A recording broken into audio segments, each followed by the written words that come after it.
Televize HB in Havlíčkův Brod. Obrazové informace z vašeho nejbližšího okolí. Televize HB in Havlíčkův Brod. Digitální technologie, výroba dokumentů, reklamy a zpravodajství z regionu Vysočiny.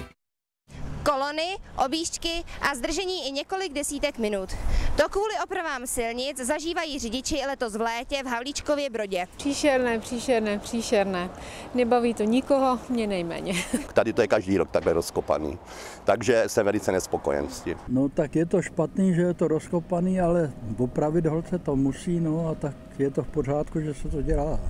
No tak samozřejmě pro řidiče je to hrozný, pro chodce je to taky hrozný, ale nedá se nic dělat, když to chtějí mít hezký a spravený, tak se to musí udělat. No tak je to úplně strašný, že když jedete vody hlavy, tak tam stojíte frontu až někam k Šilce, nebo já nevím kam ještě dál.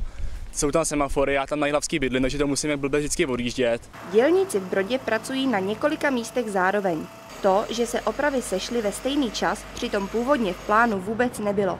Silnice ale začaly opravovat hned 3 různé instituce, město, kraj Vysočina i ředitelství silnic a dálnic. Projekty, které byly v minulosti už naplánovány, vysoutěženy a připraveny, byly zbržděny několika odvoláními a tudíž se jejich realizace posunula. A posunula se do doby, do které byly naplánované jiné stavby. Termíny oprav silnic se musí přizpůsobit počasí a ročním obdobím. Ty opravy se většinou začínají na jaře, to znamená březen, duben a trvají zase do té doby, jak dovolí počasí, většinou končí v říjnu, v listopadu. Některé letošní uzavírky silnic už skončily.